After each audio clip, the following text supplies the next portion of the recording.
Welcome to the Burn Bootcamp podcast. I'm your host, Morgan Klein, co-founder and CEO, along with my husband and company visionary, Devin Klein.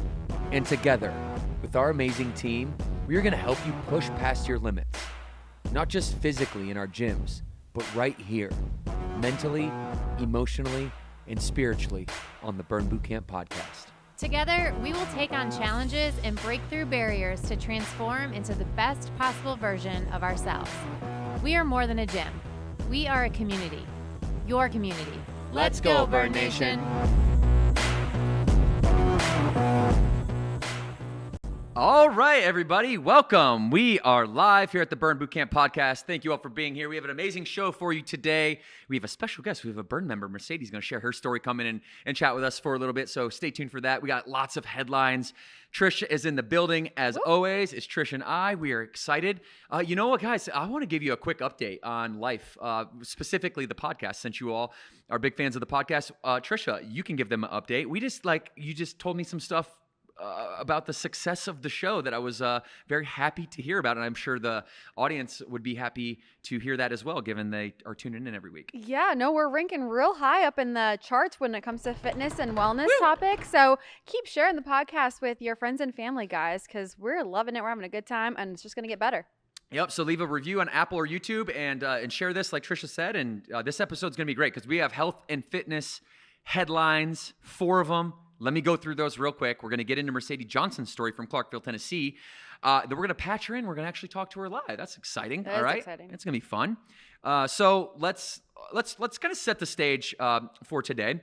We're going to, as always, kind of in the HQ Crew episodes here, we're going to have a healthy debate. We're going to bring in clips from experts on various topics. Trisha and I are going to give our own personal opinions, thoughts, and I'll do my best to moderate the whole conversation for everybody. So number one, evening exercise impacts sleep for longer than previously thought, New Atlas says. And there's some very logical reasons why we can talk about that. But it's linked to article number 2, which is a physical therapist. It's actually linked to article number 4.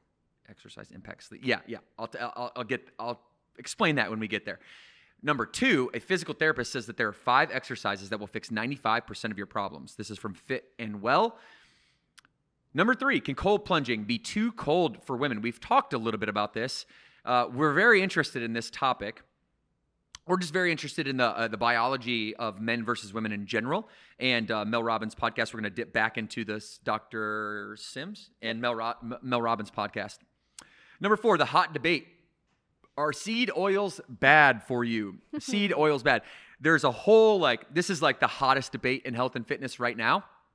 And, Trisha and I, we have a take, right? And our take is, it's we're very centered. We're not this is not politics. I'm not saying that we're talking about top politics in the show. I actually don't really get into any of that much at all anymore, outside of every 4 years when there's an election.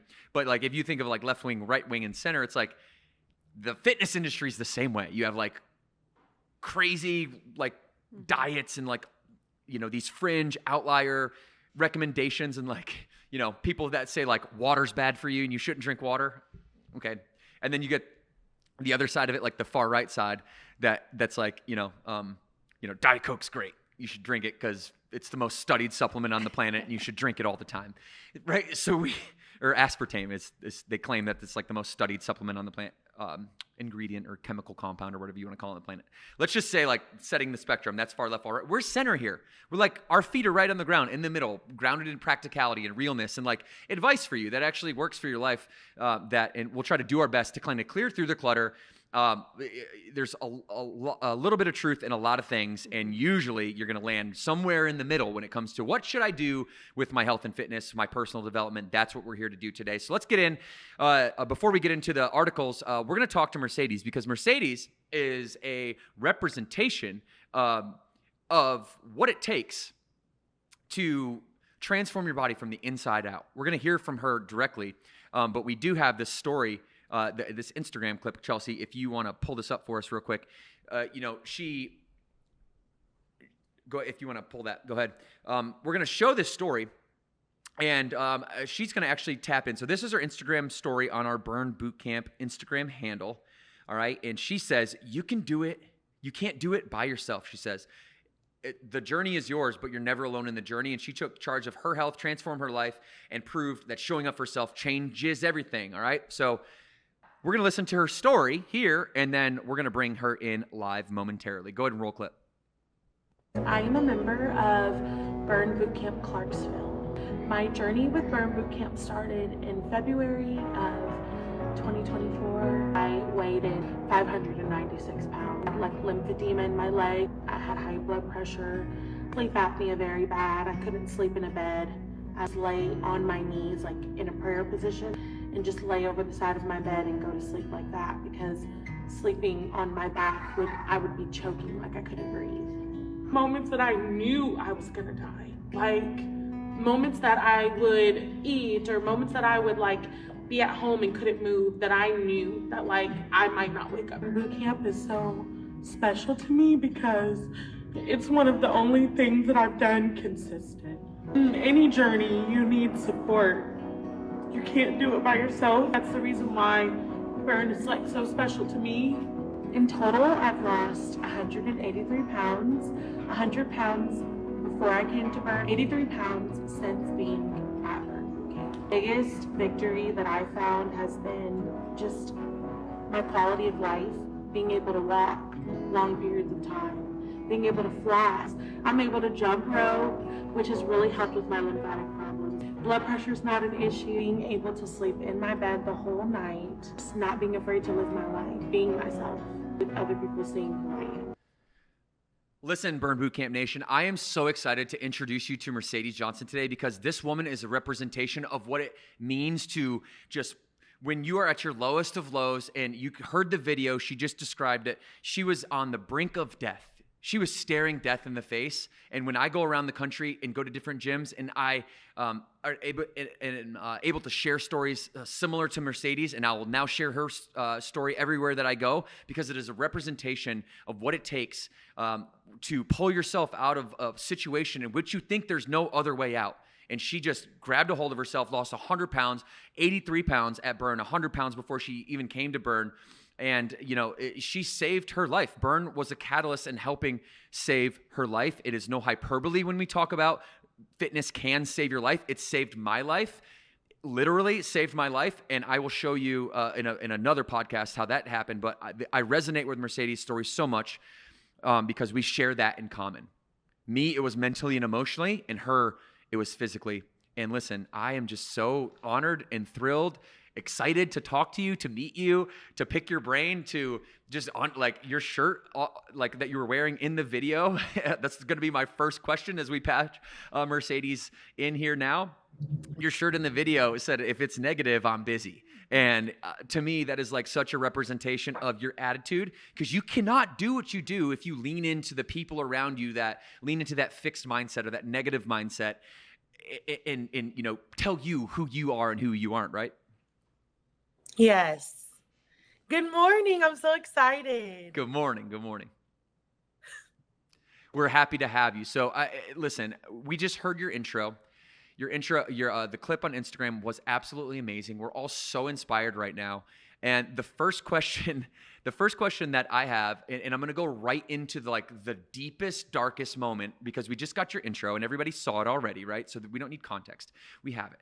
I want to go into the moment when you, like that time when you were like explaining you were on your knees sleeping and you were like, I don't know if I'm going to get up. Like what emotionally, if you could describe that and take us back there for a moment, because there's people right now that need to hear you because they're in that spot and they don't know it, and you're going to be a catalyst. So take us in there, zoom us in, if you don't mind getting back to that kind of negative emotion, so that we can set a framework for how you achieved on top of that. So the biggest thing is, I want to say that one thing that I realized about myself in that space, in that season, was that I had given up.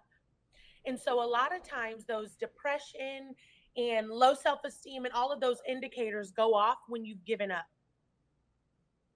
Mm-hmm. And so in that moment when I was in my room and I was like, okay, I just know that I'm going to die. I felt as though my mental health was so bad that I felt as though that I didn't have anything else to offer the world. So when you're at a space where you can't move, you can't do a lot of exercise, you need assistance for everything, you start to feel like that you have no um, real purpose or anything that you can offer anybody anymore. And so at that low point, I felt as though, like, okay, I'm about to die. It's better than being alive. And even though that's not the right perspective, I want to say that in that moment, it was something that said to me, okay, like, just try one more thing. Hmm. And it was that pain that you're feeling in the moment. There was that moment in which you went from pain to like and no hope to just a little bit of hope, and it gave you a little bit of momentum. What was the first thing that you did? Like, I want people out there who feel that they're at the bottom right now, like they're not moving, they can't add any value of the like. What was the initial momentum, right? Because we all know you can't swallow the whale whole, and you can't go build Rome in one day, right? So you have to start. It's cliche, but you have to go one moment at a time, and each moment builds up the momentum. So what was your first moment, and how did you mentally get yourself from like this complete, like this radically dark space to believing there was a little bit of hope? And I appreciate you for asking that, because the first thing that I did was let somebody know that I was in a bad state. And Who was the that? big thing that I would say is the reason why I clung so much to Burn is because I was incapable of the motivation and the drive that it took to get me out of the place that I was in. And that is okay. I feel like sometimes we try to make ourselves, we have to be something, or we have to maintain a level, this imaginary level all the time that doesn't exist. Community is extremely important. And so what I did was I called somebody who I knew could pull me out. And was that somebody that you're willing to share and talk about that relationship and how that conversation went? How'd you approach it? If you don't want to go down that road, we don't have to. But I think it's important to know that what got you out of the downturn was somebody else, right? Somebody else. And sometimes we have this pressure on ourselves that, you know, we've got to do it all. And, you know, the weight of the world ends up on your shoulders, and you can't squat the weight of the world at 600 pounds, right? So it's like you needed this person to come by your side, and you needed their grace and their vulnerability. You needed them to like look in you in the face and also be kind, but be honest, right? I'm sure all of these elements were here in order if you had that reversal. So if you don't mind going into that as much as you'd like to, that'd be helpful. And then Trish, I'll come to you next with any questions, okay? So in that moment, so this is a very funny but short story. I actually had connected with a trainer, and her name was Mercedes. And a couple of months prior, we had tried to connect about working out. She was encouraging me on some things, but I just didn't feel like I could do it in that moment. So when I decided that I was going to try again, I actually reached out to her. And it was no condemnation, it was no shame, it was none of that. It was just kind of like, okay, let's get started somehow. And I know that my journey is a little bit unique. When you are 600 pounds, it is unwise for you to jump straight into physical activity, because your eating can bring a lot of the initial weight down. And so we worked on a few things. We talked about like some steps that I wanted to take, but the biggest thing was I had been communicating with her for months, and I kind of left her on red a few times. And for her to kind of like pick up the phone and accept me back was what I needed. And a lot of times, I know in the past I had dealt with some trainers or fitness partners that if you don't kind of answer their call immediately, they're kind of done with you. And I feel like I was so grateful that she decided to partner with me after being left on red multiple times. Yeah, well, that's you know, part of what makes a great trainer is seeing that belief, seeing something in somebody else that they don't quite see in themselves in the moment, and being able to hold on to that sincerely. And I've had just a quick aside here as Trisha's preparing her question for you, is I had a member named Brandy Parker, and Brandy was, 400 pounds, and she came into my gym for the very first time. This was back in the parking lot Huntersville days, we were sharing a parking lot and an indoor gymnastics center. And maybe you can comment just quickly how intimidating it was to go into the gym for the first time. Because Brandy was certainly intimidated. Like, what was it like walking in for the first time? So it is intimidating, and I'm not gonna lie. I'm gonna tell the truth. It's intimidating because from what I had experienced in the past, a lot of gyms aren't community friendly. So I was taking my previous experience of gyms, and I was kind of projecting that in that moment. So when you go in and it's kind of just like everybody's looking or whatever, which is fine. I'm thinking that they're looking because I'm big.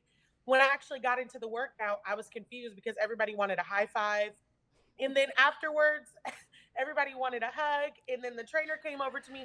So I was extremely confused because when I thought they were just looking at me and judging me, they actually just wanted to high five me and add me to a group and get me going. So And that is amazing. And I'll just round out the Brandy story, and then I'll pass it to you, Trish. Yeah. So then Brandy comes in.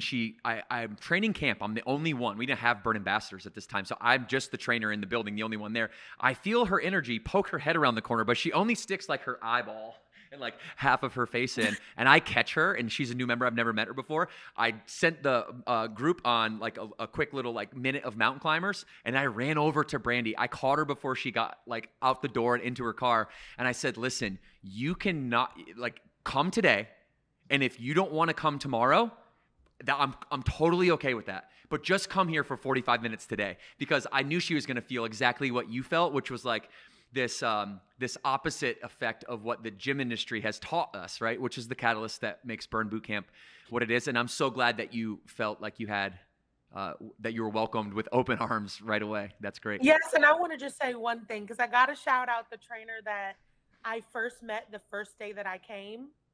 I was in a workout, and this trainer named Ashley was just working out. She wasn't even the main trainer for the day. And she started just helping me. And then at the end of the workout, I was like, are you a trainer? Because she was giving me modifications and everything. And so I was feeling more comfortable because they weren't saying my modifications like on the microphone. And so I asked her at the end, I was like, are you a trainer? And she was like, yeah, I am. And I was like, wow. I was like, thank you so much. She was like, just keep coming and don't deal with she said, just keep coming and we'll handle the rest. And that stuck with me. I almost wanted to put it on a t-shirt because I realized that if I can just get myself there, my trainer will pick up the slack. Mm-hmm. I think we just got our next marketing campaign, Trisha. I just looked at Devin when you said that. I mean, Mercedes, I just want to listen to you talk for the next hour and a half. Your story is amazing. Your presence and your energy. I mean, you're through a screen and I can just feel it right now. It's magnetic. And I can just tell that you're the type of person that has that mental strength. And clearly you've shown that you have that mental strength.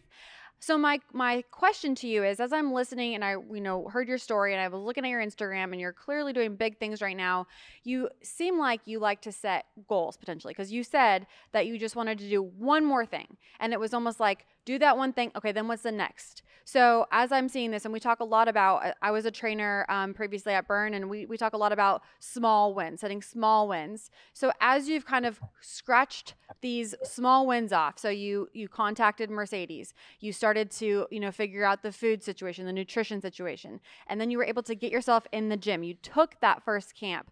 I'm curious now, as you and I know this, if I have taken a couple weeks off, it's always hard to come back and stay consistent. So what got you? What were those maybe small wins that you set for yourself that other people could benefit from to keep you going? Because that's when it's hard. That's the hard part, is consistency. So would love to hear from you some tips and tricks. Okay, so I'm so happy that you said this to me. So one thing that I think we forget as people who actually have goals is that when we begin to work alongside of our body works alongside of us. And so I noticed that as I got going and as I started, the motivation and the fire started to kind of burn back. It was like I was burning a little, and then it was burning, and then we both started burning. And so the reason why setting small goals is so huge is because it gives your mentality, your mental, the ability to catch up with what's happening. And so I think right now I'm in a unique space because I moved to a different city, I've gotten married, and a lot of life changes have happened. And I'm going back to that same mentality of like, okay, let me set some small goals because I really feel like that is like a powerful thing. Just understanding that we were never meant to complete the whole circle of our lives. We were just meant to take small actionable steps. Yep. And then there's always something, whether it be God, whether it be your mental health, whether it be your body, that is always going to meet you on the other end. You're never going to be there in it by yourself. You don't have to do everything.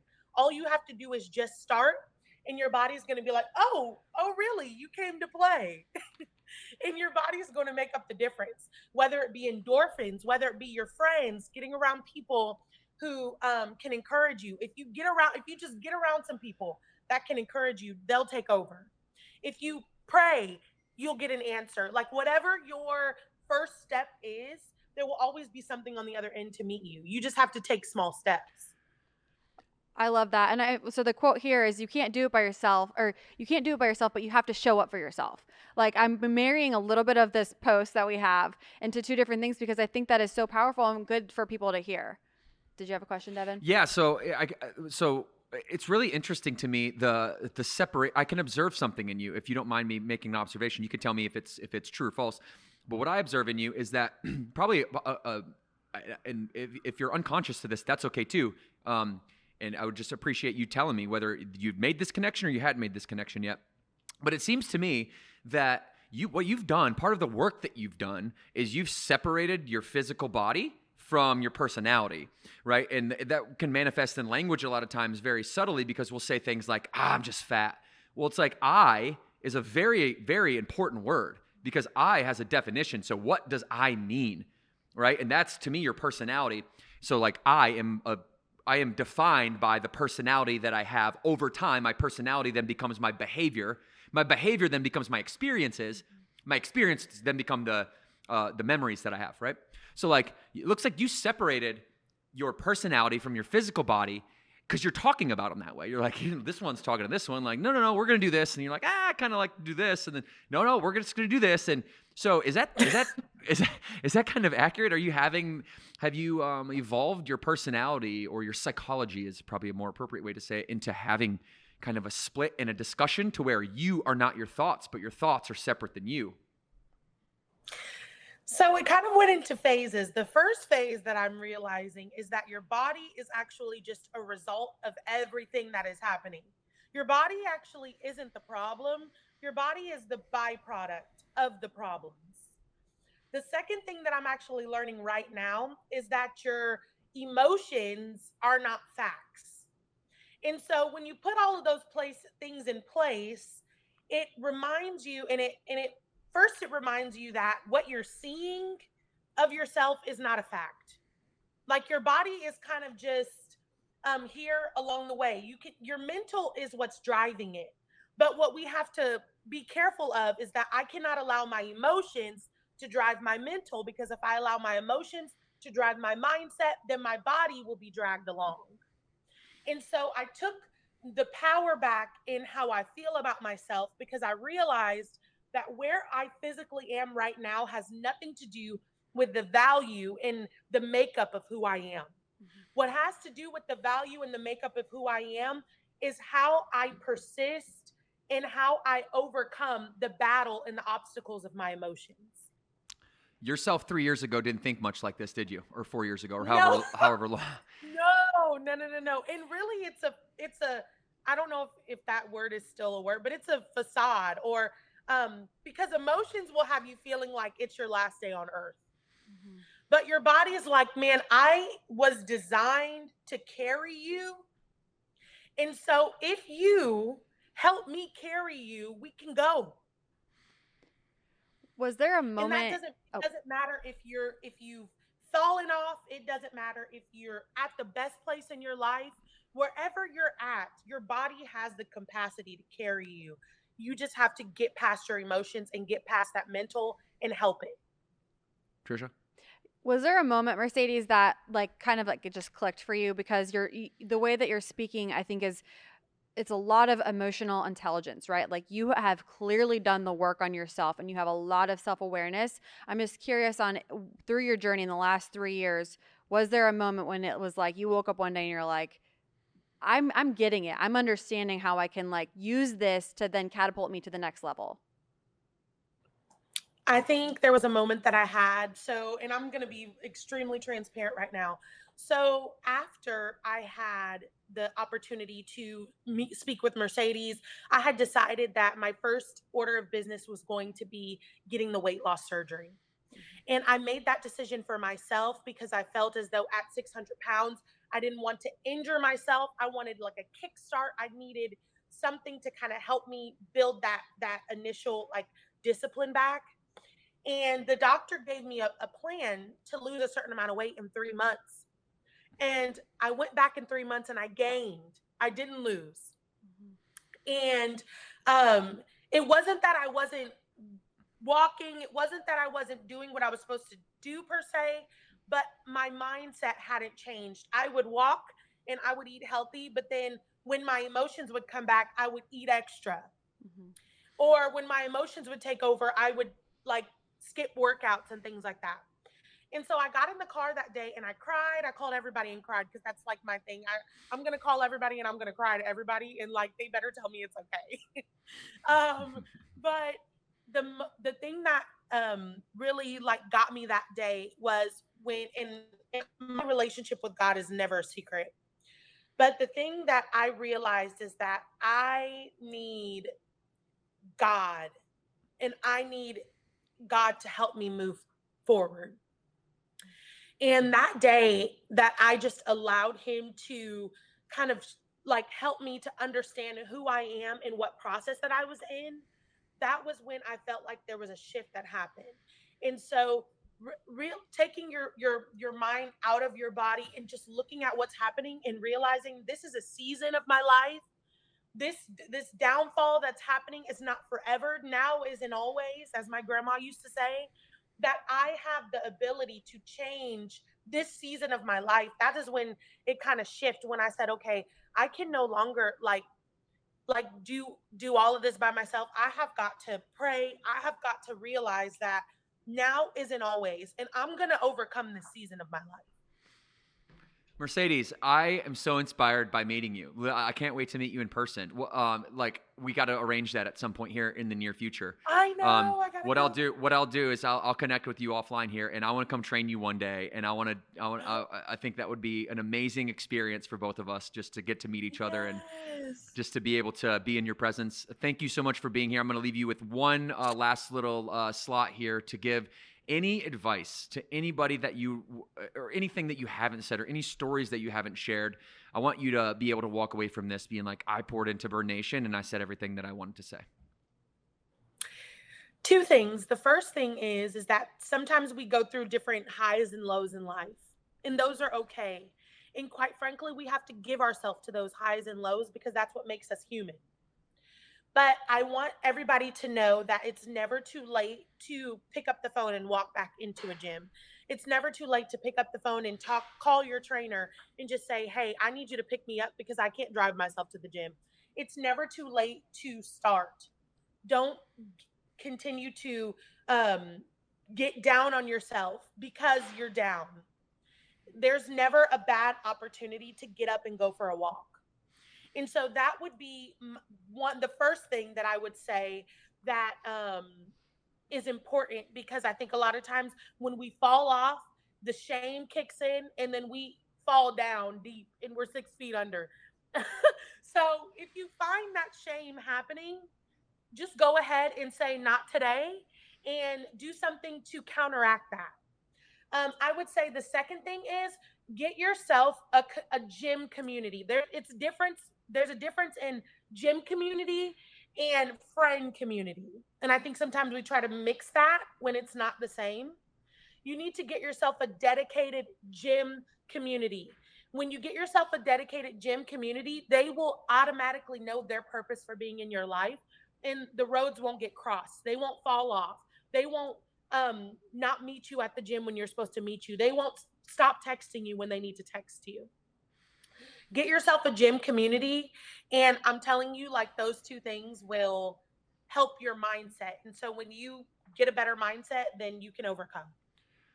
Mercedes, beautifully said, so articulate. And by the way, I got like 3 or 4 marketing things from you today, just from your one-liners. From you, and was your now as an always, is that your mom? No, my grandma. Your grandmother. Okay. I love marketing. I do marketing for a living. I love marketing. Good. Let's talk, Mercedes. Yeah, you're talented at it. Well, it's incredible to see what you're doing. Keep going. You know what? You were in that position at 600 pounds so that you could come out of it and so you could tell your story. And that's the true purpose of why you're on this planet. And now there's so many people out there who are in that super obese category that literally in their mind, they don't have any hope. Like they're on the brink of suicide right now because they don't have somebody that can tell them there's hope. And so I'm so happy to have you, because if there even is just one person listening to this that even is on the path to that, and this can stop them and make a 180 in their life, then we achieved our goal today. Thank you so much, Mercedes, for being here. We appreciate you very much.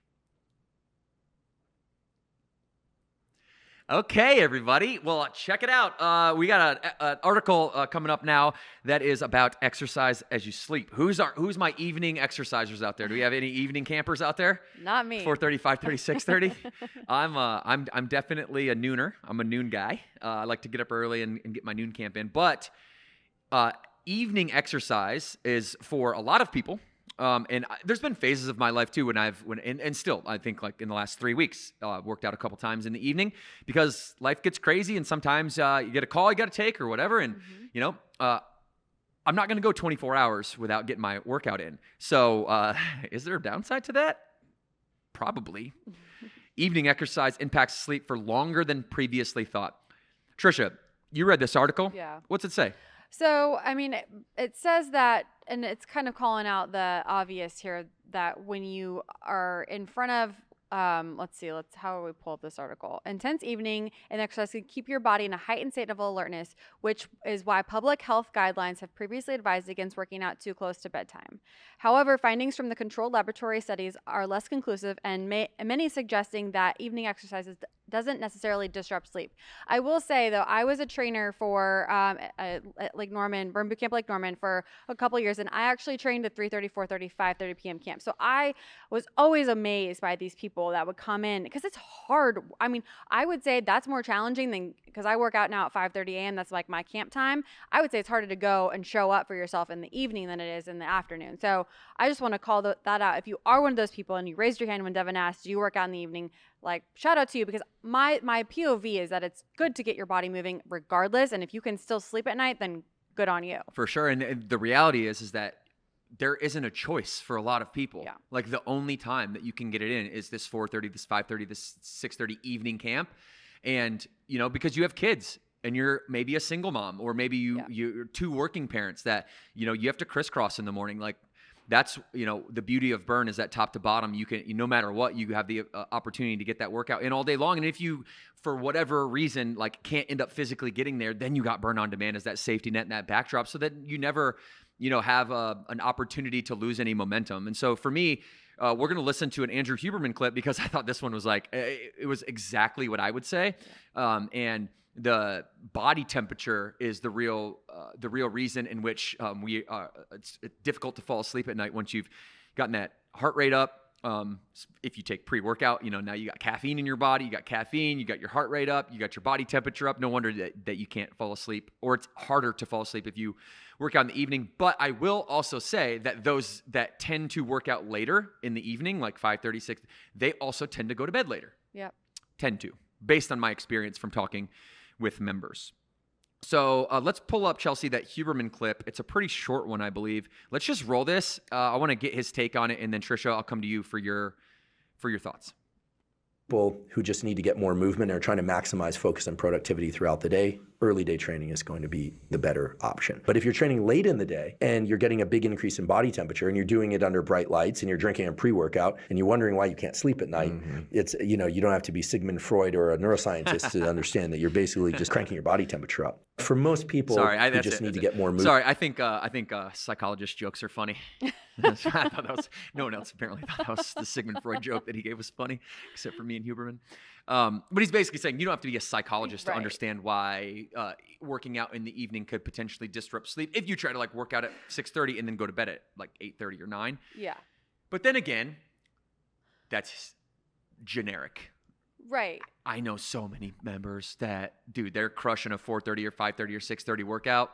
They're in bed by 8:30, 9:30. Yeah. They're falling asleep.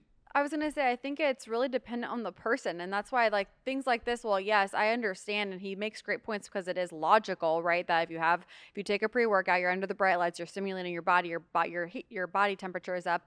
That would lead most people, right, to potentially not be able to fall asleep at night.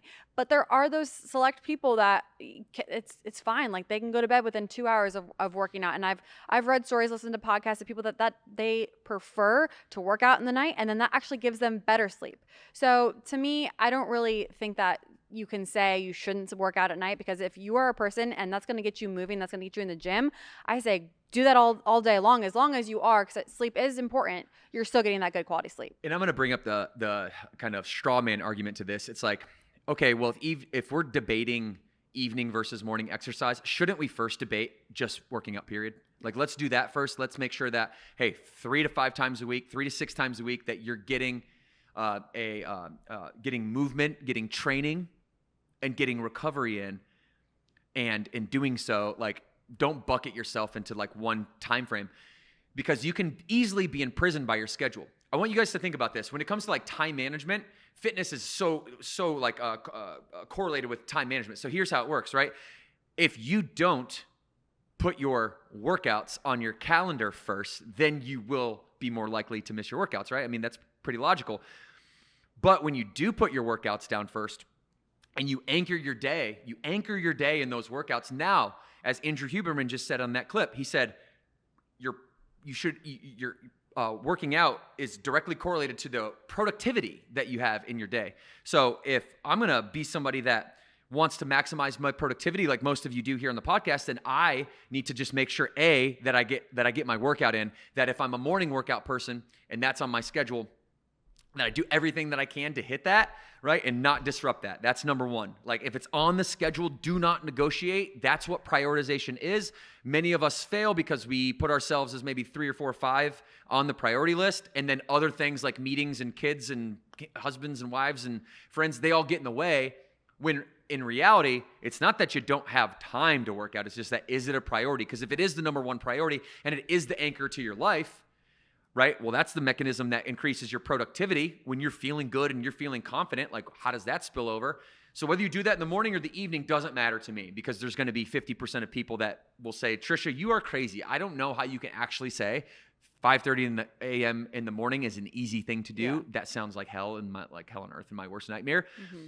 I'm so awake at 5:30 p.m. It's my bright spot of my day, right? Yep. So I get both camps, and that's why we have early a.m. and p.m. So get it in. Don't break promises to yourself by putting yourself at your number one priority. Schedule the workout Sunday night. Like, go into the Burn Bootcamp app. You can go into the app. You go right onto the home screen, and you can hit view protocol. You see, we got an update today. Oh, look at that. Oh, we got an update. You see? Yeah. That's nice. We got an update. I'm so excited about this. So anyways, you can go in and you can book all your camps. Boom. 7, depending on the gym, 7 days in advance. And now you got your whole week scheduled out. There's a functionality on our app that puts it right on your calendar to make it easy to anchor yourself in your fitness routine. I think that's probably the foundational premise. I would agree with that. Don't break promises to yourself, people. All right. Trisha, we're going to move on to a physical therapist says that these 5 exercises will fix 95% of your problems. Such a big, bold statement that we're making here. Can I just say that if physical therapist says that these 5 exercises will fix 95% of my problems, I'm doing all 5 of these every day. Because what it doesn't say is 95% of your physical problems. Does it fix 99% of your problems in general? Let's go. I got Is 99 that problems, easy? but Fitness ain't one. I'm good there. Can you give me 5 exercises that like get my kids to stop complaining at night when it's time to go to bed or something like that? Okay, so let's dive into this. Release stiff areas, strengthen weak ones, move more efficiently. I agree with all that. Cavalieri is the guy on this one. Jeff Cavalieri. Cavalier or Cavalieri? We should look that up. I'm sorry, Jeff. Chelsea, if you can find how to pronounce his last name, I don't want to disrespect that man. Cavalier, I think is this. Anyways, so he has been somebody I've watched his videos for a long time. It's been a while, but he's recently come back into the rotation here in the podcast. And he's the one that has a video that says this will fix, these 5 exercises will fix 95% of your problems. If we scroll down the article, there's an actual list down there. And it says, it's a bullet point list right there. It says door frame face pull, dead arm hang, hip drop, glute to bridge reach over, and dive bomber push-up. Those are really interesting recommendations to 5 exercises that you should do. I think what he's actually saying is 5 exercises once you're healthy that you should do that will help prevent you from becoming unhealthy again, rather than like my original thought when I was reading this is like, what physical therapy exercises are you going to show me that are rehab based, that are going to, correct any asymmetry but he's not really doing that. Maybe a little mix of it. It's like the dead arm hang that's just hanging from a pull-up bar and just hanging and just kind of letting everything go and just letting gravity take over and really giving traction to your spine. The hip drop is when you're, in that kind of push-up position. You drop your hips down. You look up in the sky. So we'll link the video. If you guys want to go watch Cavalier's video, we'll link that here for you. We're not going to go through the whole thing. But the real conversation that I wanted to have is really linked to the Instagram post that I made the other day. So Chelsea, if you want to pull up my Instagram post, we, back in 2016, we were, and I'll just go ahead and read from this so you guys can kind of get where I'm coming from. So I made a post last week, and it says, let's see. Okay, here's the answer to why Burn Bootcamp does not allow any weights less than 10 pounds in their gyms. We get that because you walk in and some people are like, hey, where's the like lighter weights? How am I supposed to get going here? Well, here's why.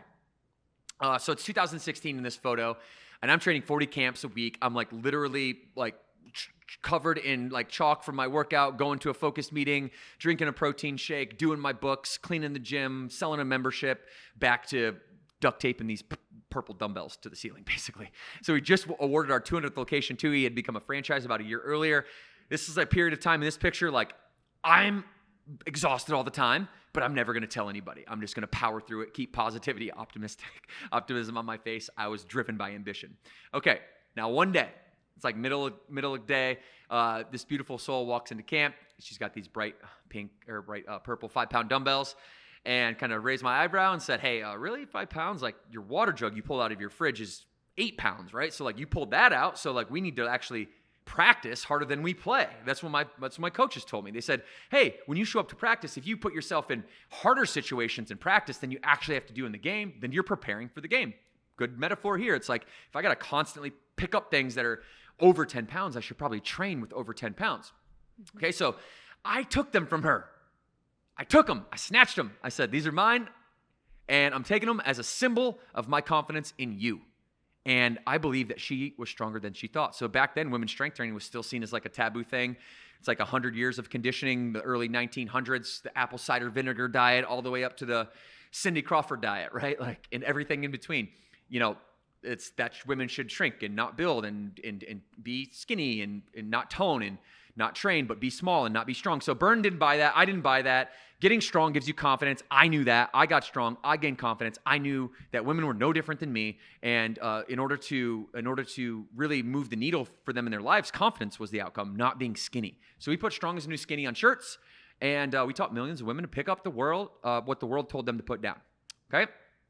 So that's kind of like the overall background here. And then we go into comments. All right. Now, there's a couple comments here. If you scroll down into the comment section, You'll find them as I'm talking about them. But there's some pushback on this, and that's okay. I welcome the pushback, and I responded to it. And the pushback was, I've seen, no, go down.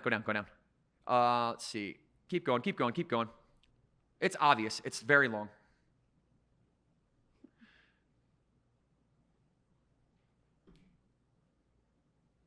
Okay, keep going.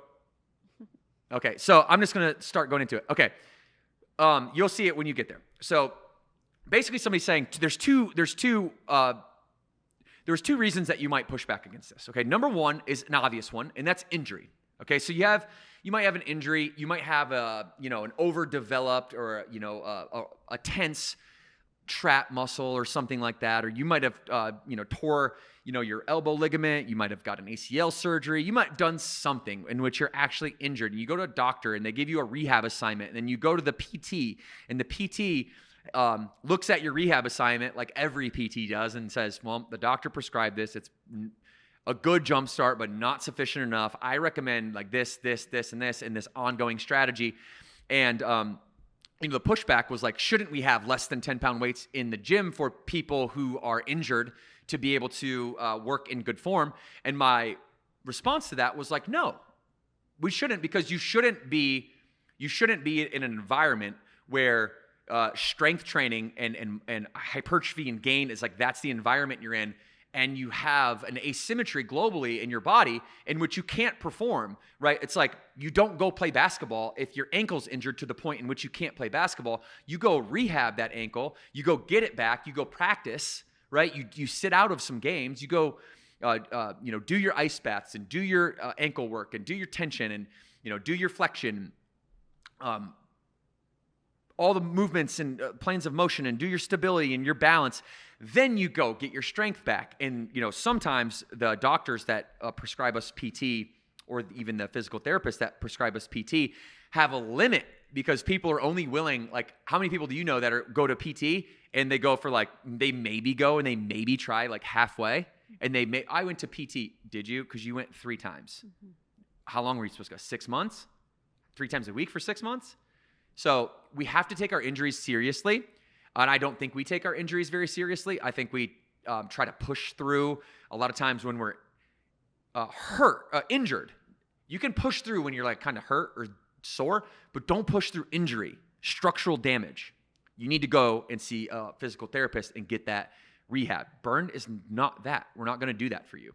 Now, once you come in and you're cleared by a PT, we have personal trainers that are going to walk you through it nice and slow. Some members come back from an ankle injury still with a boot on. They will not be walking in the gym with that boot on. They'll be sitting in a box doing some, maybe a manipulated like push-pull or arm day or something. So,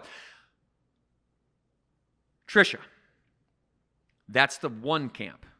The other camp is the camp that's like, no, too much. Mm-hmm. There's a pushback on it, but it's a pushback that is a projection of their own inability or confidence currently to do it, that says, kind of like Mercedes we were just talking about, right? She used to be in a place where like, I don't believe I can do it. Yeah. And if I don't believe I can do it, then my personality outward is going to project that onto everybody else. I can't do this. You're crazy if you think you want me to do this. I can't do it because I'm not a person who can do these types of things. And so that's the person that I really want to talk to. Yeah. Because that's not a physical problem. Yep. That's a mental, that's an emotional issue that I think we can really help with, that we can really uncover.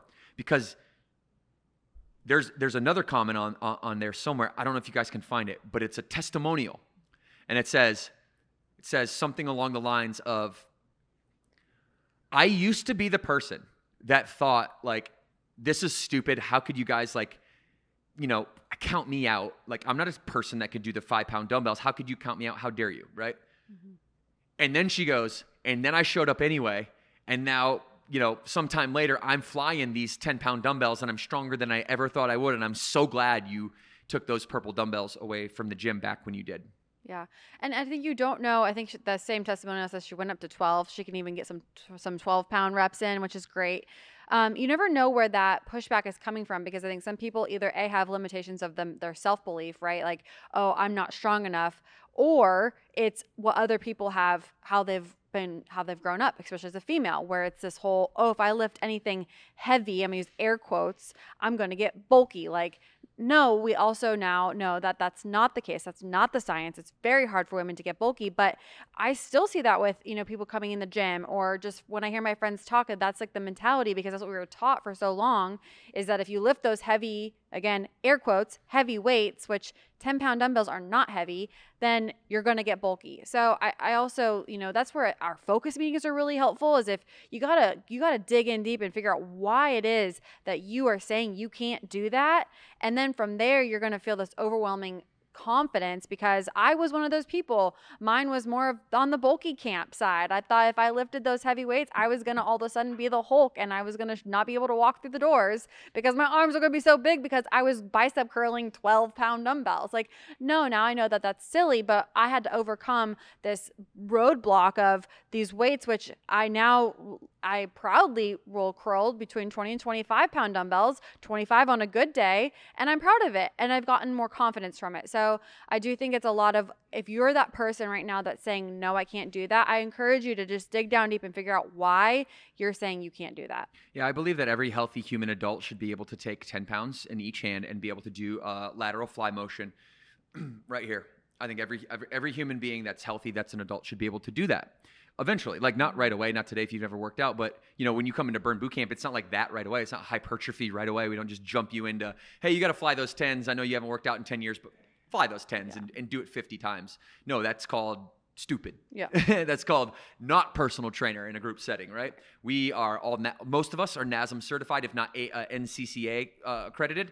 We all pass Burn University as our trainers. We are highly scrutinized as our trainers, and ones that do get, over those barriers, but that actually don't believe in what we believe as a trainer nation, then they get pressured out real quick, because we have a championship culture and we don't tolerate not, believing in you. Like, one of Lindsay's quote was like, I appreciate your belief in other people, because that's the superpower that trickles down from, you to Trish, to our trainers, to our members, and to their families. And like, I've always believed that. Like, I'm not great at much of anything, but one thing I've always noticed that other people really respond to me with is my ability to look at them and be like, hey, I see this and that and this and you. Those are your superpowers, and you got to lean into that, because as soon as you lean into that, this and that's going to happen. And then when that and this happens, that's going to keep going. You're going to get some momentum in your life. You're going to be, and I'll paint the picture for them. That's such an inspiring version of themselves, one that they hadn't really thought about before, one that they hadn't really contemplated before, because they look at themselves in the mirror every day. And let's be honest, right? Here's what happens when people who have a tendency for depression or to be on the negative energy scale. Here's what happens when they look in the mirror. Ugh. Mm-hmm.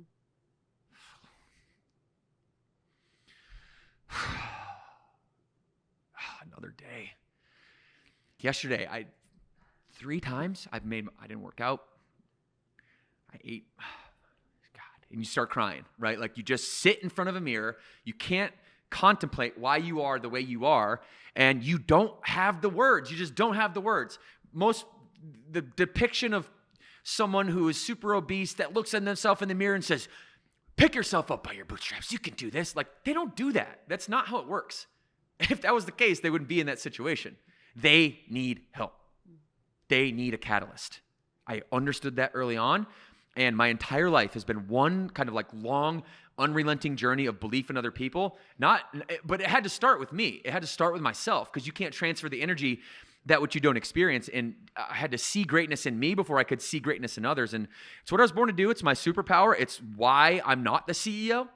It's Morgan has different superpowers. She has that ability as well. But her superpower is to manage our team internally and keep the mission going on the right direction. My job is to get out there and inspire belief into people that they don't have in themselves. And we each do a little bit of all of that. But generally speaking, we divide and conquer that way. And so I'm going to believe in you louder and prouder and stronger than you're going to believe in yourself. And you're going to hate me for it just for like the first day. You'd be like, I cannot stand this guy. He's so positive. He's so optimistic. He's telling me I'm going to do all these things. I'm not going to do all those things. And then I'm going to start making little micro wins for you, and I'm going to start getting that positive reinforcement that start to get you to believe in yourself. And when you're down, I'm going to lift you up. And when you're tired, I'm going to be that energy that's there for you. When you're uncertain, I'm going to be the clarity that's there for you. And you're going to get the rub, right? And now Trisha has it, right? Like, it's not that she didn't have her own rub before, but now she's coming from a member to a trainer to the VP. Now she's overseeing 7,000 employees, 150,000 members, and crafting the marketing messages that are helping you believe in yourself. She couldn't do that unless she had the energy to transfer. And so, my belief has now rubbed her, which has then rubbed her team, which has now rubbed the trainers and the franchise partners and the ops managers and the BAs, which now in turn rub off on you. Now you all of a sudden walk into your house with more confidence, with your head held high, your shoulders back. Now your husband, your wife, your children see you like going to the gym and like being happy when you get home. That's not you. And you become a new person because you have new thoughts, because you had a catalyst from somebody that gave you those thoughts. It's a seed plant. And then you watered that seed because you went to the gym. And then that momentum grew into confidence, and that confidence grew into an entirely new personality. That entirely new personality then became who you are. Then who you are is how you behave. Then how you behave comes your experiences. Then your experience become your memories. And that's how life works. So at least that's what I believe. So I'm going to keep screaming that. I'm going to keep being the voice that says, you got this. Let's go. It's hard. Good. Well, I think also if you're listening to Devin and you're like, yeah, I get what he's saying, it's almost like a drug. Like you start to chase that feeling of like accomplishing those little wins that we were talking about with Mercedes. You accomplish these small little wins and then you're like, oh, I like that feeling. Or Devin tells you, you say, I can't lift those 10-pound dumbbells. I can't do that lateral fly. Well, then you do it and you're like, oh, shoot. Okay, now what else can I do? So I just think that's what the confidence comes from. And he's talking about, where I feel like you could have just done mic drop and then we could have moved on, because that's what you said. That's life. Yeah, that is life. And I think the last thing I'll say before we switch topics on this is that we all go through our own journeys. And most of you have followed mine for quite some time, and hopefully you've seen evolution. I know I've certainly seen evolution. I want to be a different person every 6 months. I want to be my own hero. The 6-month version of myself that's ahead. I want to reinvent myself. I want to make that hero, that vision of myself. I want to make that hero proud. I want to make them proud to be looking back. And so when you stand with me, know this, like, and this is kind of manifest in the podcast and in the personal stuff I've been doing lately. It's time. Like, it's time for me, and this is why we're here. It's time for me to let you know unapologetically that when you stand with me, you will be more confident, period. So I'm excited. To have, I haven't always been a person that can sit here and say that. And 10 years ago, I'm not sure if I could have done that. Today, I confidently can, and that's because of you and people like Trisha, and everybody in Burn Nation has given me confidence. So thank you guys, and I'll continue to do my thing. Devin, I can actually give like an example of that. Yeah, I want to hear an example. Last mesocycle, when we did our deadlifts, you looked at me and you said, oh, you're going to get the hundreds by the end of the, 4 weeks, 6 weeks? Yeah. And I initially was like, I'm going to try really hard. But then like the whole entire time I was like, all right, I got to get to the hundreds. I got to get to the hundreds. And by God, if I didn't, that last day, I got them. And I was like, hell yeah. Do you want to know something? You could have picked them up and done it that day, and I knew that, and I saw it in you, and I know you just needed a little bit more time to believe it yourself. Yeah. So that was my seed.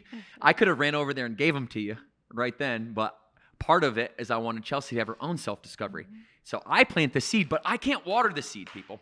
Your trainer can't water the seed. I just can plant it. You got to water it. That's where your action comes in, and you got to want it more than I want it for you, but I am here to plant that seed. So thanks for sharing that, Chelsea. That's great. All right. Anything on that topic before we move on, Trisha? No, I think that was beautiful. I like this topic. We didn't talk much about physical therapy at all, I guess, but I like the way it went. So. Yeah, I like the way it went. We'll still link the Jeff Cavalieri article anyway, I think it's a YouTube video, right, Chelsea? Yeah, we'll link that video for you guys in case you want to check out his exercises, and I'd love to have it. I love to have him on podcast. He just seems like a genuine human that's like a super nice guy to be around. Yeah, he explains things very well. Yeah, he does. Okay. Cold plunging. Yeah. You like it? You love it? You hate it? I'd rather sit in a sauna. So that's why I like this article, because it's actually telling me that I should sit in the sauna, not cold plunge. So I like it, just not at the 38 degrees that you posted about this morning. Yeah, well, so I'm very interested, everybody, in the biology between the differences between women and men, and because I realize that I am a male, and 90+% of our members at Burn Bootcamp are female. Shout out to my Burn Bros. We're holding it down. There's a lot of us. Don't get me wrong. It's growing. It's growing. It's growing. Our Burn Bros are holding it down. I mean, 10% of 150,000 is a lot. So there you go. We're excited that the Burn Bro movement is growing. But we do need to have a more nuanced conversation, and we do need to lean into people who study this for a living. All right? And so, with anything in science, here's what happens. Something comes out, there's a claim that's made, research is done, the claim is refined. More research is done on that claim that was refined, and the refined claim becomes more refined. Refined. So if you remember, we've talked about this a couple times, but in case you're new, the 1990s is when the National Institute of Health first started researching female biology separate from male biology. So Dr. Stacy Sims is becoming known for this basic tagline that she mentioned in her TED Talk. She said, women are not small men. That was a great marketing line. Women are not small men, which is 100% obvious, and right, because women can have babies, men can't. But also 100% like just white noise, right? It's like the law of familiarity. That I think what she's saying is it's pretty obvious, but to have her point out and then say, it's like, oh, but here's how obvious it really is, to the point in which there's science that backs it up. So let's. I want to. Did you watch this Instagram? I listened to the whole Mel Robbins podcast. Okay. So I want to let's give me your, before we jump into this. I want, sometimes when we take clips out of context of the long form, I like to do our diligence and give the long form some nuts. So when you did watch that podcast between those two, what kind of stuck out to you? And how did the temperature of like cold plunging and all that have a negative effect on women as opposed to men? Well, the whole podcast, just to kind of go back a little bit more and to give some more context, we actually brought this podcast. This is the second time we're talking about this episode, which it was a really interesting episode. Would definitely recommend that you go listen to it. But it's Mel Robbins talking to Dr. Stacy Sims about all this research that she has been doing and is, as Devin said, known for doing around women, and all the different myths that have come up around what we should and should not be doing, and more specifically, what is good for us and what's maybe not as good for us. But when we've been listening to these different articles that have come out, it's really more specifically around studies that have come from men only. So what Dr. Stacy Sims is saying to Mel Robbins is, cold plunging is good for men at a certain degree, but what actually for women, because women, what she says, and you'll hear it in the clip, women have more body fat than men. Women are built differently. We are not small men, like she said in that TED Talk. So we actually shouldn't be cold plunging at the same degree, the same coldness as men, because our body actually just kind of like shuts down. The benefits that come from cold plunging is when you start to shiver, and that actually doesn't happen for women because of our psychological difference, our body differences, right? So what actually gives us better results is doing something different, which is when we go into a sauna. So it's just interesting how she explains just the physiological, like what our bodies are reacting to when we're in different temperatures, and how women actually react better to heat, whereas men react better to cold. So setting it all up in the stage of, yes, this is what we've learned. However, we've learned that through men studies done on males and not necessarily with females. Yeah, and so there's two sides of it, right? You said the psychology, you said the physiology side, yes, which is really mostly what they're talking about. And, she's talking about like the physiology, right? And then there's the psychology of it. And if you've heard me talk about cold plunging, I mean, on my Instagram today, I put, I jumped into 38 degrees, and I did it for 1 minute. And I didn't do it because I went out and read all the papers on cold plunging and, what's the ideal temperature versus the ideal time versus that. To me, it's really simple. And I think largely, although I adore Mel Robbins, her podcast, just heard Stacy Sims for the first time, what's obvious to me is that there's a separation between the physiological benefits and more of the psychological mental resilience benefits. So, am I going to sit here and say, hey, women should never cold plunge because, this one person said this one thing on a podcast this one time with this one study? No, I'm not going to say that. I will say that I am very open to leaning into it and learning more about it, and following it, and being able to be open to changing my opinion over time. But my opinion remains that if you want to build mental resilience, there's like 3 best ways that you can do that. Mental resilience, number 1, is anchor your day in fitness, not in exercise, or an activity, but in training. Something demanding more out of yourself than you're willing to kind of voluntarily demand. Okay, number 2, put yourself in cold water. It just sucks. I mean, there doesn't have to be like some scientific It sucks for men and women. It sucks for men and women. And there doesn't need to be a scientific explanation as to, why you should never do this, right? Like I said, there's left, there's right, and then there's center. And if you hear anybody ever say you should never do that, or absolutely all the time do this, like, the truth is probably somewhere right in the center, and there's a little truth in a lot of things. And so probably a lot of truth in this, right? A lot of truth, because I do know the history of the National Institute of Health and just their track record of really taking the female biology seriously, and they don't. So now that we are, I'm grateful for Dr. Stacey Sims and Mel Robbins for talking about this topic, but it will not change my stance that that training, number 1, cold plunging, number 2, and hot, number 3, in that order, are the 3 things that you can do to put yourself without having to have the universe align around you. You can put yourself in those positions every day voluntarily. And what that does is that creates that mental resilience, right? Even if like you can't find a paper that authenticates that right now, go anecdotally talk to anybody that gets in a cold plunge. What's the biggest benefit?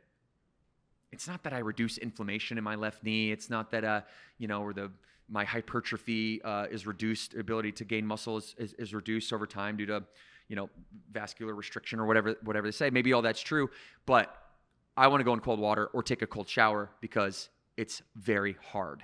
And if I can just do that, if I can do fitness, cold and hot every day, watch how easy the rest of life becomes.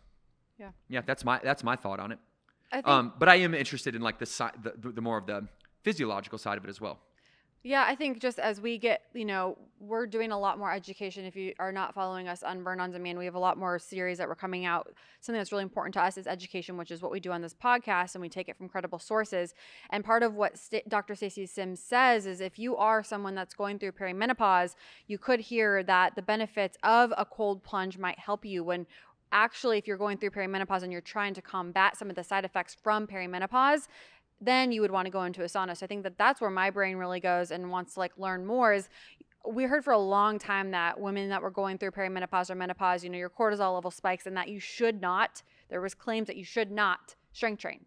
Well, actually, you should. You should actually do more strength training than anything else. So I think that that's where I just want to make sure that we are educating ourselves when we're talking to our members, and our members rely on us to give them that information that, yes, if you're going through this and you're in that stage of life, perimenopause or menopause, that research says, you should do the saunas, which, again, like I said earlier, I would prefer to do a sauna. So I'm like, there you go. Yeah, and just to be clear, Dr. Sims does not say that women should not cold plunge. She just says you don't need to go into the 30 degrees, which I think she's saying that men do. Yeah, like that's the difference is just the temperature. Yeah, yes. Right. 59 to 61 degrees is where she recommends. That's where shivering starts for women. Okay. So men go way colder than because that. The shivering, what I would assume, and if I did not listen to the whole thing yet, I still have to listen to, and I will, and I mean to. But the shivering itself is just it's that metabolic exposure, right? Sure. It's like that metabolic outcome. That's really what you're trying to get through that wave of shiver, and if you do that, then you're conditioning your metabolism. Is that basically what she's saying? That's exactly what she's saying. Okay, good. Good. Well, I love it. I think it's great. It's good to know that you can get, like, Morgan's going to be happy that she doesn't have to be in 38. You know me, though. I'm just like, I didn't know any of this stuff, and, and I'm willing to change my mind. I'm like, go in 38. Just do it for 15 seconds, right? Because I'm much more of, like, the psychological side of it. Yeah. And if you can get in for 15 seconds, hold it, man, you get out of that, like, feeling like $1 million. You could do it for both ways, right? You can do it for mental, and then you can do it for actual physical benefits too. So Morgan can do both. There you go, Morgan. But the good thing is, cold is good. Cold is good, and things that don't feel good for you are good for you. Mm-hmm. Okay. Everything that's bad feels so good, and everything that's good feels so bad. Does that make sense? I don't even know. Okay, here we go, guys. We got one more hot debate here. We're going to talk about seed oils, okay? I'm kind of getting sick of this one, honestly, but I wanted to bring it back on the podcast because it's just like, gosh, are we really going to lean into these things that we know? This would be like leaning into the egg crisis of the early 2000s. Can you look up the egg crisis of the early 2000s on GPT? Just type in what were journalists saying in the early 2000s about eggs and cholesterol? Type that in exactly, and let's see what that says. Because the reality here is that probably this is going to be one of those things we look back on in retrospect and be like, that was so dumb. What do you think? I think it's silly. You guys, if you've listened to the podcast, you know I'm like everything in moderation. And I was just curious on like when they say that the seed oil is bad for you, I'm like, okay, then high doses of seed oil, what does that look like? Like, what would I have to do? What are the extremes of that? So just to break it down before Devin gets into the egg conversation, if you were to exceed your dose of seed oil to make it then to where it's bad for you, this is what you'd have to consume in one day's like menu. You do a breakfast, you would do a granola bar made with some oil, and then with your creamer, it's oil. For lunch, fast food fried chicken with fries, also fried, snack, packaged chips, dinner, frozen pizza or processed meal, all cooked in seed oil, dessert, baked goods. Just looking at that alone, that right there tells you that's a bad diet. So like there's way more than just the seed oil that's going to be bad for you. So I just think it's silly because it's, again, going back in everything in moderation. And if you're eating like this, and I have other questions about your just overall health. And I want to have, again, that healthy debate on the podcast, okay? I'm going to go over the egg one real quick because I do believe that this is going to be one of those journalistic type conspiracies that we look back on and we're like, that was silly. And then I'm going to show a Layne Norton clip because we do want to have both perspectives. I think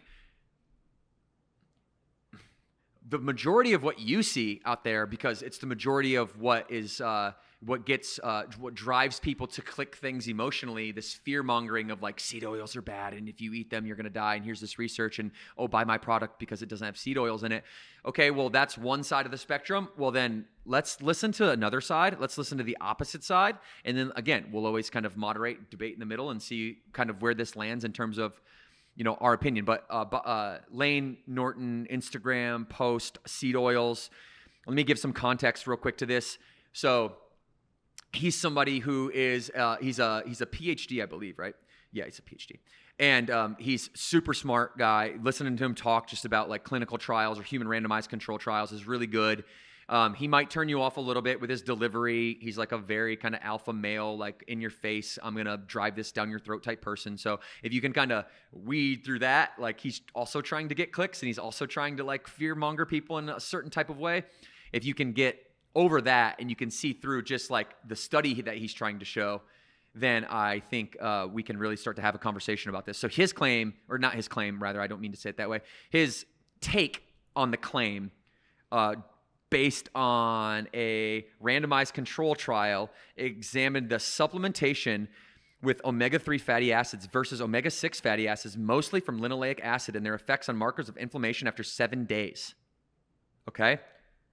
Again, human randomized control trial. This is the question on his Instagram post is, does seed oils lower inflammation? So the exact opposite claim of what is being made pretty much everywhere else. Roll clip. You thought you were safe from seed oils. Another study emerges. The anti-seed oil crowd is the latest round of nutrition zealots. They defend their position with no direct evidence. One of the big things they hang their hats on is that seed oils are going to get oxidized and they are going to cause inflammation in your body. But we have a new human randomized control trial looking at omega-6 fatty acids, specifically linoleic acid and omega-3s, and their effects on inflammation. Their logic goes something like this. Linoleic acid can be converted to arachidonic acid, and that activates an inflammatory cascade with arachidonic acid then, via the COX enzymes, being able to increase inflammation. This study was looking at 7 weeks of supplementation of either 3 to 4 grams of fish oil per day or 15 to 20 grams of linoleic acid per day. And they were looking at different inflammatory cytokines. High sensitivity CRP, that's kind of the main one we look for in research. ST, S100AT, S100A8, S100A9, SAA1T, SAA2T, eotoxin, IL-8, which IL stands for interleukin, MCP1, MIP1 alpha, MIP1 Which none of us beta, know what any of that means. That's okay. TNF, IL-1RA, adiponectin, and apelin. What did they find? When it came to omega-3s versus omega-6s from linoleic acid, for all inflammatory cytokines, there was no statistical difference between those treatments. But both the omega-3s and linoleic acid decrease several inflammatory cytokines. The omega-3s decrease circulating levels of TNF, RANTES, and MIP1 beta, whereas linoleic acid lowered TNF, RANTES, MCP1, and MIP1 beta. Okay, so what he's saying is that this study, this human randomized control trial, showed that seed oils lower inflammation, not increase inflammation. So, do you guys get what I'm saying here? It's like you can't just take face value because you saw some Instagram post or a YouTube clip and then project that out as it's the truth, because every human being has an underlying motivation. One of the reasons I think, Trisha, we are in the top 100 for a health and fitness podcast is because of just the nature of putting our members first, always putting people first and giving opinions. Like, guys, if you want to go join a Burn Bootcamp or a Burn On Demand, or you want to buy a franchise and partner with us, please go ahead and do it. I'm not here to sell you any of that. Like, I'm way past needing to like pay the rent in order to like move forward. And a lot of people that are pushing these like fear-mongering narratives, they got to pay rent. They got to pay rent. It's due. They got to sell the product. They got to sell the e-courses. I know. I talk to these people. They DM me all the time. Hey, really inspired by Burn Bootcamp. How do you do it? Put members first. Stop selling people stuff they don't need.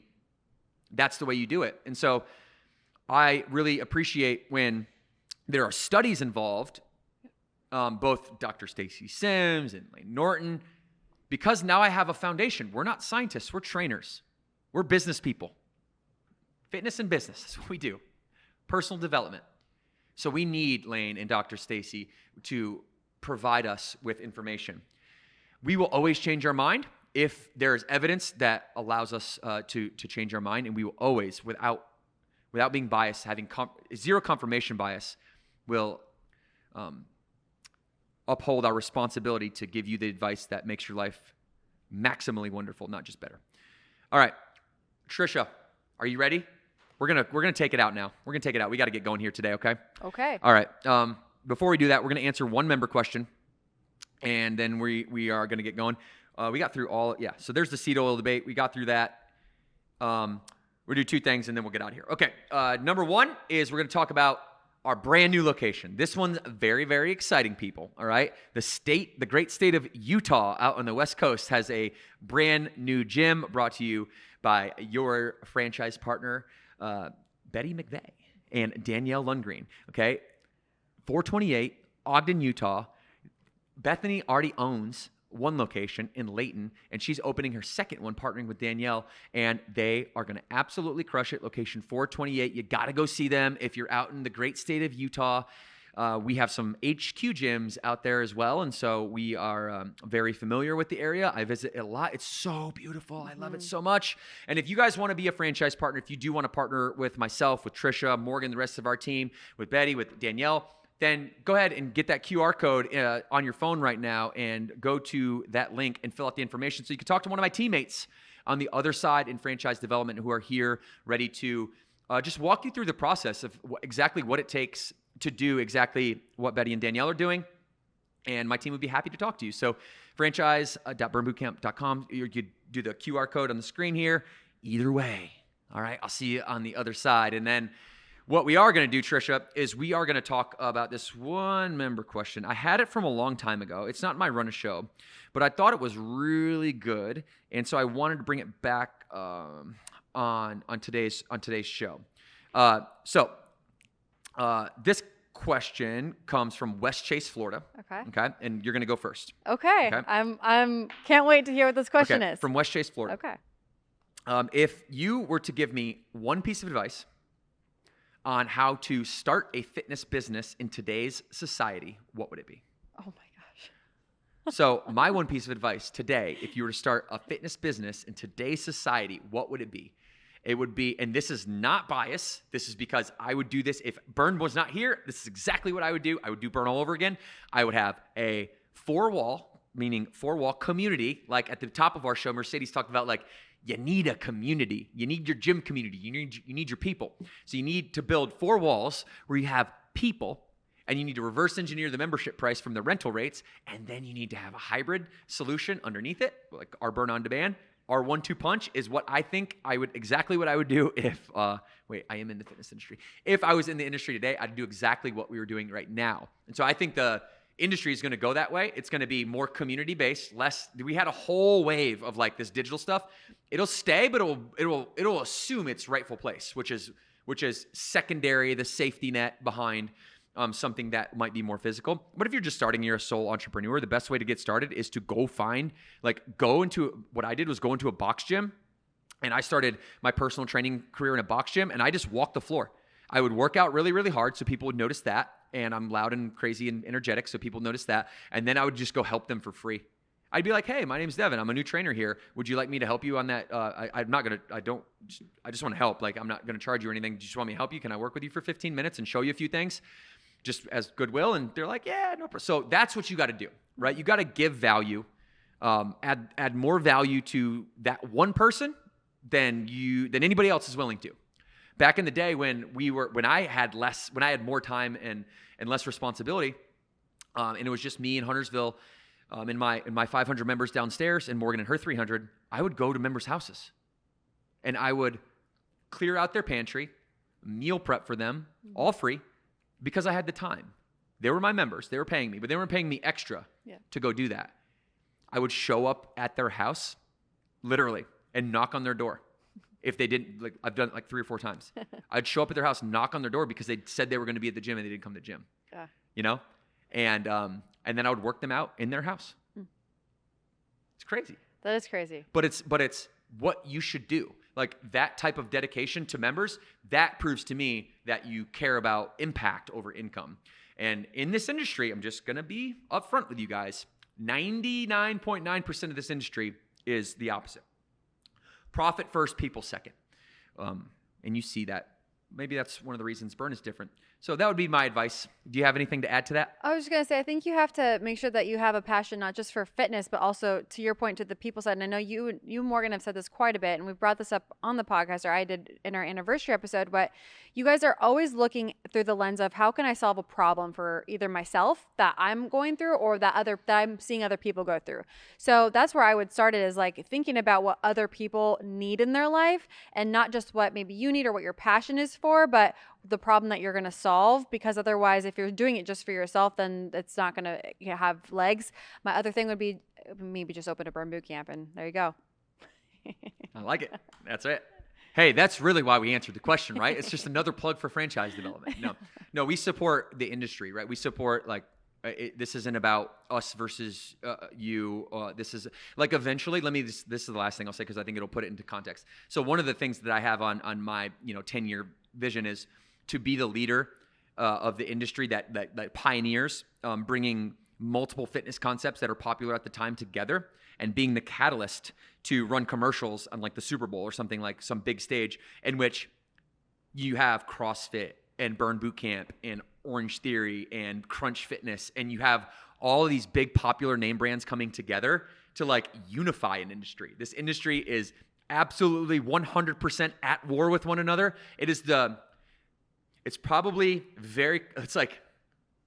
Has an argument for being the industry that is most close to like the religious debate. People are very religious about keto or macros or whatever. So anyway, I forgot where I was going with that. We got to get out of here. Where was I going with that? Can you tell me? I was gonna round that out somehow. Anyways, all right. We've had. Listen, people. It's been 2 hours. Okay. It's been a great conversation. It's been a great conversation. And we'll figure out what we meant to end the show with later. But as some of you know in here, I'm trying a new little diet regimen. So a little lightheaded here at 12. All right, guys. 2 claps on 2. 1, 2.